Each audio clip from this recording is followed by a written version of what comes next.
আসসালামু আলাইকুম সম্মানিত মাননীয় বোন এবং বিদায়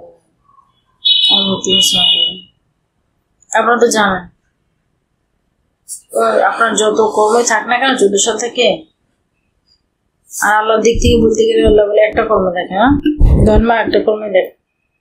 আল্লাহর কথা বলতে পারিনি,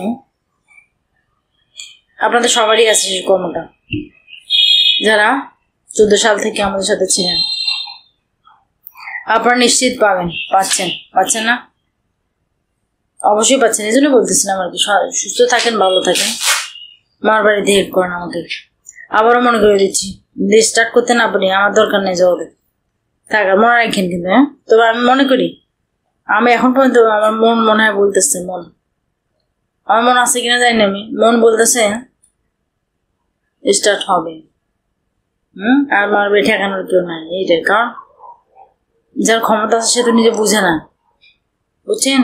আর যদি বুঝে তার তো মহাবিপদ। মই কি হলো রে? হ্যাঁ, তাহলে এর থেকে এখান থেকে ফেরানো যায় না, সে পুরো বেবিচারি হয়ে ওঠে। প্রত্যেকটা মানুষের মধ্যে এরকম লিডারের ইচ্ছাটা অনেক বেশি, আমাকে মানতে হবে, আমাকে মানবে। এগুলো সব মানুষ না, প্রত্যেকটা মানুষের ভিতরে এখন এই জিনিসটা বেশি, তো তার মানে এরা মানুষ না। আমার হঠাৎ মনে পড়ে গেলো 18 সালে যখন গেলাম বাবা দয়াল মার সাথে দেখা করতে কদমবুচি করতে, আসলে অবাক কাণ্ড। যারা প্রশাসনের লোক ছিলেন না আমাদের সাথে, জুতো খুলে ঢুকতেছে। আমার অবাক হয়ে সত্যি মনটা ভরে গেছে একেবারে। আমি যেটা বলছিলাম যে মাঝখানে গাড়িতে উঠলো আর বান মারিয়ে দিলেন, কি মারছিলেন? ত্রিশূল? আচ্ছা যাই হোক, সব কিছুর কৈফিয়ত চলছে। আপনি যাই হোক না কেন, আল্লাহর বিচারে আমি জীবনে শুনিনি, তাহলে আপনারা কেমন রক্ষা পাবেন গো? বলেন মাঝখানে মারার কি কারণ? উনি দিকে এবার চেয়েছে, এই জন্য আমি বলতে চাই, উনি নিজেও জানেন না যে উনি আসলে কে, ওনার কি ক্ষমতা, উনি কি পারেন। এরা স্ত্রী জানে তো, জানেন নাকি? হ্যাঁ, একজন স্ত্রী জানে স্বামী কি করে না করে, বুঝছেন? এবং স্ত্রী সম্পর্কে স্বামীও ভালো জানে কেমন, বুঝছেন? এই জন্যই বলতেছিলাম, আমি জানি, এই জন্য আমার আশা নিয়ে আসি যে হ্যাঁ ইমাম হাসানের কথা বলছি। আলহামদুলিল্লাহ, আজ জগৎ নেতা দয়াল মাহমুদা দরদে আমি জানি মহাপবিত্র শুভ জন্মের মাস, পবিত্র বৈশাখ মাসের 7 তারিখ এবং এপ্রিল মাসের 20 তারিখ রোজ শনিবার। আমি অত্যন্ত উচ্চনিষ্ট গেলাম শুধুমাত্র দয়াল না বলে আমার সংক্ষিপ্ত বক্তব্য শুরু করি। আজ আপনাদেরকে জগৎ মাতার প্রতিনিধির কথার আলোকে জানান দিতে চাই আমাদের বলা এবং আমাদের চাওয়া পাওয়া কি। জগৎ মাতার নির্দেশে আমরা যখন 2014 সাল থেকে দিনের সম্মানের কথা বলে এসেছি, তখনই আপনারা দেখতে পেয়েছেন জগৎ মাতা জাত শত্রুদের অত্যাচার নির্যাতন কি পরিমাণ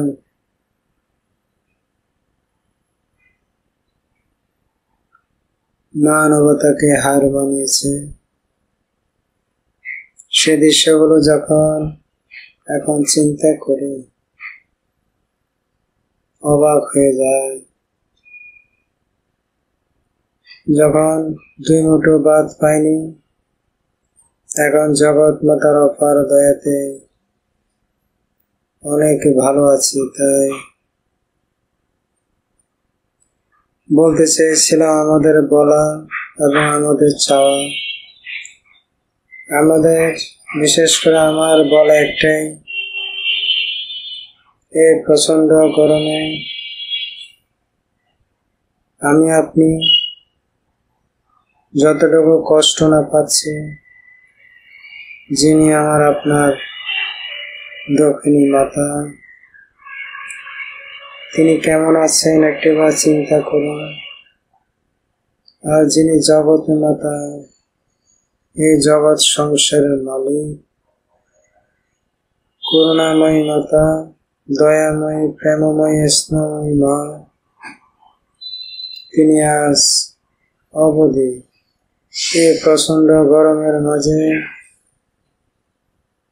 মতিঝিলের সোনার বাড়ি মদিনাতে কেমন আছেন আপনারা নিশ্চয় অবগত আছেন। যারা আজকে জগৎ মাতাকে এইভাবে রেখেছে, তাদেরকে যদি এভাবে রাখতে পারতাম, অন্তত মনে যে কষ্টগুলো কিছুটা হলো লাঘব হয়ে যেত। তাই আমাদের বলার কি, চাওয়া কি, এক কথায় বুঝতে পেরেছে। আমাদের বলাও জগৎ মাতাকে সুন্দর পরিবেশে রাখার কথা বলাই আমাদের বলা, জগৎ মাতাকে সুন্দর পরিবেশে রাখতে পারাটাই, তিনার সম্মানের কথা বলাটাই আমাদের বলা, আর চাওয়াটাও একই। কিন্তু দুঃখ যারা হলো সত্য, আমার সত্য, যার শত্রুদের কারণে আমি আপনি জগৎ মাতাকে সুন্দর পরিবেশে রাখতে পারছি না, ততদিন ব্যতীত হয়ে যায়। জগৎ মাতার প্রতিনিধি ইতিমধ্যে যে পেরেশানটুকু দিয়েছেন, আগামী 8 মে 25শে বৈশাখ পবিত্র বুধবার, সেদিনটি আমার আপনার মাঝে আসতে আর বেশি দিন বাকি নেই, 17 দিন বাকি আছে। তাই এখন থেকে প্রস্তুতি নেই। আর আজকে জাত শত্রুদের হৃদয়কে জ্বালিয়ে দিয়ে ভালোবেসে শ্রদ্ধা ভরে শুধুমাত্র বলুন, ইয়া আল্লাহ, ইয়া আল্লাহ। আমি দোয়া করি প্রদীপের আলোর মতো উজ্জ্বল এবং সুন্দর হোক জগৎ মাতার ভক্ত প্রেমিকদের এই জনমের জীবন সংসার। কিন্তু আজকে যিনারা ইমামে আজম, যিনারা প্রধান খাদেম দাবি করে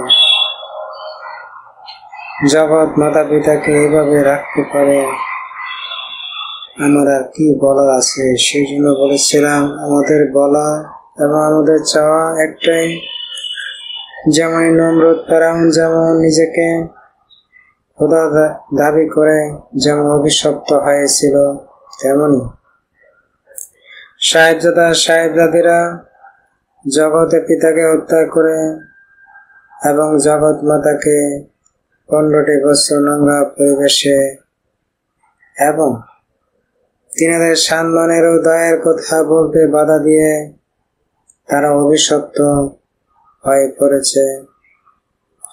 2014 সালের পূর্বে আমি চিন্তা কল্পনাও করতে পারিনি যে আমি এক সময় সাহেবজাদা সাহেবজাদিদের ইচ্ছার বিপক্ষে কোনো কিছু বলব, যেমনটি অসম্ভব ছিল না।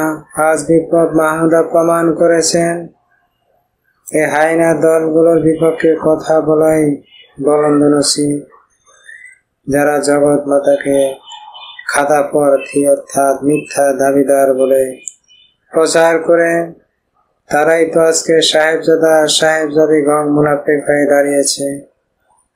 অথচ দয়াল আল্লাহ সূরা বাকারা 42 নম্বর আয়াতে সুস্পষ্ট তিনার দোস্তের মাধ্যমে জানান দিয়েছেন, তোমরা সত্যকে মিথ্যার সাথে মিশিয়ে দিও না এবং জানা সত্ত্বেও সত্যকে তোমরা গোপন করো না, তাহলে জগৎ মাতা পিতা এক এবং অভিন্ন, তিনাদেরকে আলাদা করা যাবে না, তিনারা মহাসত্য। এই কথা কেন আজ আমার আপনার সামনে সাহেবজাদা সাহেবজাদা বলতে পারে না? এক কথায় মুনাফিকদের শত্রু থাকে না, শত্রু তাদেরই থাকে যারা সত্য কথা বলে। সত্য বলতে হয় শতভাগ মেপে, কমিয়ে বললে তা হবে অর্ধ সত্য, যা মিথ্যার স্বামী, আর বাড়িয়ে বললে তা অতিরঞ্জিত, তাও মিথ্যার স্বামী হবে। জগৎ মাতা দয়া করে বলেছিলেন, সত্য বলার কারণে যদি তোমার চারপাশ খালি হয়ে যায়, তবে জেনে রেখো এতকাল তুমি আবর্জনা ফুঁসে রেখেছিল। জগৎ পিতা দয়া করে বলেছিলেন, সত্য আমাকে বন্ধহীন করে ছেড়েছে। যদি কাউকে জিজ্ঞেস করেন আপনার প্রিয় স্বাদ কি, দেখবেন আমি আপনি বলে থাকবো। কেউ বলবেন মিষ্টি, কেউ বলবেন ঝাল, আবার কেউ বলবেন টক। কিন্তু এমনকি কাউকে পাওয়া যাবে যে প্রিয় স্বাদ তিতা বলবে? তাহলে সত্যি তারে সবারই কাটে। কেউ হজম করে, কেউ হজম করতে না পেরে উল্টো পাল্টা জগৎ মাতার সম্পর্কে খারাপ বলে চলেছে। তাদেরকে আমি ধিক্কার জানাই। পাখিরা পিঁপড়ে খেয়ে বেঁচে থাকে, আমি আপনি দেখে থাকি। আবার পাখি মারা গেলে ওই পিঁপড়ে গুলো তাকে খেয়ে নেয়। এটা আমি বলার উদ্দেশ্য হলো, একটু চিন্তা করার সময় এসেছে। জগৎ মাতা আজ অবধি এত নোংরা পরিবেশে থাকার পরে আমার আপনার মধ্যে বিবেকবোধ সৃষ্টি হচ্ছে না। একটা মনে রাখবেন, একটা গাছ থেকে লক্ষাধিক দিয়াশলায় কাঠি তৈরি হয়, কিন্তু লক্ষাধিক গাছকে ফুরিয়ে দেওয়ার জন্য একটি দিয়াশলাই যথেষ্ট, তাই নয় কি? আমি এই কথাগুলো বলার উদ্দেশ্য হলো, আমরা যখন জগৎ মাতাকে এই জগৎ সংসারে নতুন রূপে পেয়েছে, তখনই অনেক আশা ভরসা ছিল, অনেক ইচ্ছা ছিল, কিন্তু সেই ইচ্ছাটুকু আজকে দেখতে পেয়েছেন কি অবস্থা। মহাসত্যের কথা শুনতে তাদের লাগবে নিম পাতার সেওতিটা। তা না হলে আজকে কেন আমার আপনার দিনের সামনে অবধি জগতে মাথা পিতে অবস্থায় আছে। শোনার পর যদি লাগে তাদের অন্তরে ব্যথা, মনে করবেন তাহলে কাজ করতে পেরেছি। এই মহাপবিত্র সত্য কখনো যাবে না বৃথা, আমি বিশ্বাস করি। তাই আমি জগৎ মাতার কাছে সদা সর্বদা বলে থাকি, আজকেও বলে থাকবো, যাতে আমাদেরকে তিনাকে সুন্দর পরিবেশে দেখার রাখার সে সুযোগ সৃষ্টি করে দিন। আমি জগৎ মাতা দরদে আমি জান। যত দিন চলে যায়, যত রাত আসে, যত রাত পেরিয়ে দিন আসে, তখন চিন্তার মধ্যে পড়ে যেতে হয়। আর মাত্র 17 দিন বাকি আছে। এই 17 দিনের মধ্যে অনেক মনের ইচ্ছা, জ্বালা যন্ত্রণা দূর হবে বিশ্বাস করেছি গো দয়াল। আপনাকে মতিঝিলের সোনার বাবে মদিনাতে সুন্দর পরিবেশে দেখার সেই ইচ্ছা আপনার কদম রেখে রেখে আপনার কাছে আজ জানান দিতে চেয়েছিলাম গো দয়াল। 8 মে 25 বৈশাখ পর্যন্ত না গিয়ে এখনই দয়া করে আপন গুণে যে দয়া করুণা রহমত দিয়ে যে মহাসত্যের কথা আপনি জানান দিয়েছিলেন গো দয়াল। আমি ব্যক্তি বিপ্লবে মহাসত্যের কথা কখনোই জানতাম না। যদি দয়া করে আপন গুণে আপনি 2014 সাল থেকে যদি অবধি পর্যন্ত এই মহাসত্যের কথা আপনি জানান না দিতেন, আমি কখনো জানতে পারতাম না গো দয়াল। যেহেতু জেনেছি বুঝেছি,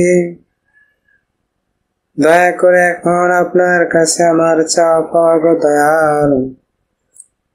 আপনার ভক্ত প্রেমিকেরা অন্ধের মতো বিশ্বাস করে আছে। আমি বারংবার বলেছিলাম, বিশ্বাস করেন অন্ধের মতো জগতে মাতাকে, বিশ্বাস করেন জগতে পিতাকে। আমি শুধুমাত্র জগৎ মাতার দয়ার ভিখারি সেজে আপনাদের কাছে জগৎ মাতার সম্মানের কথা বলতে চেয়েছিলাম, কিন্তু তিনারা এমন ভাবে আমাকে পেয়ে বসেছে, ধরে বসেছে গো দয়াল। একদিকে আপনি আজ মতিঝিলের সোনার বাবে মদিনাতে অবরুদ্ধ আছেন, অপর দিকে আপনারা আশিকেরা কষ্টে আছেন, দুঃখ কষ্ট নিয়ে এই জীবন সংসার অতিবাহিত করে চলেছেন।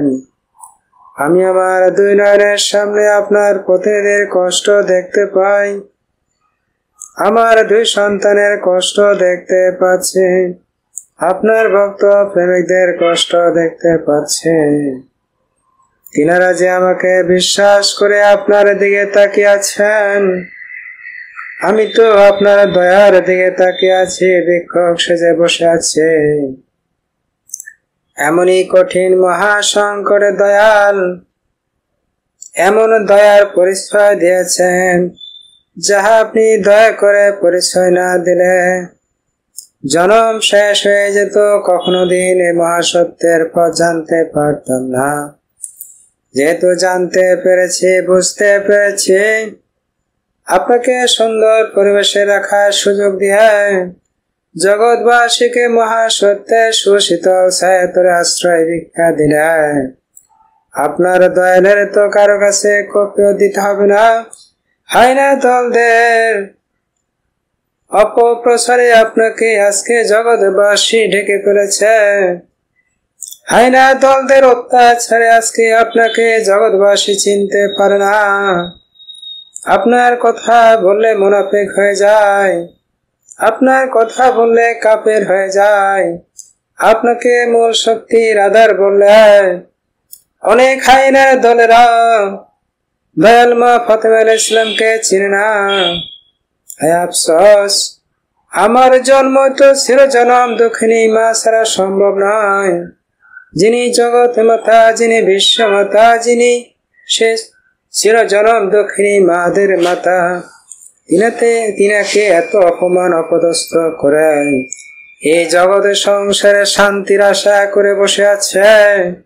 এমনই মহা কঠিন সংকটে আমাকে আপনার সম্মানের কথা বলতে হচ্ছে।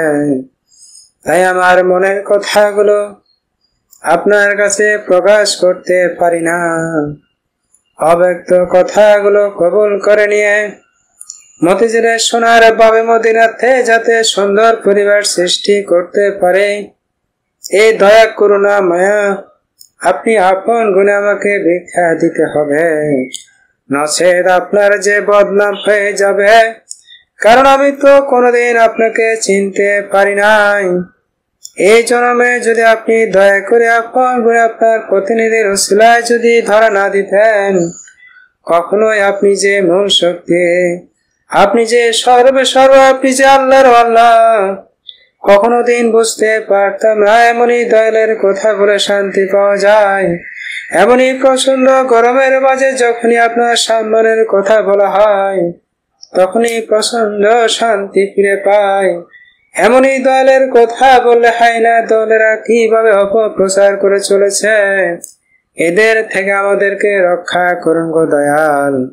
এই দয়াটুকু ভিক্ষা আছে, আপনারা শেখদের মনের আশা আকাঙ্ক্ষা সবকিছু পূরণ করে দিয়ে এই জগৎবাসীকে আমি প্রমাণ করে দিতে চাই, জগতে মাতায় অলিয়াল মা ছাড়া যেমন সন্তানের কোনো অস্তিত্ব নাই, তেমনি জগৎ মাতা ছাড়া সংসারের কোনো অস্তিত্ব নেই। এই মহাসত্যকে আমি প্রকাশ করতে চাই গো দয়াল। এই দয়াটুকু ভিক্ষা দিয়ে আপনার শাহী প্রসাদ শুরু করার সুযোগ ভিক্ষা দিন। এই বলে আজ আমি আমার বক্তব্য শেষ করলাম। মারহাবা ইয়া দয়াল দরদি মুর্শিদ মা বাবা জান।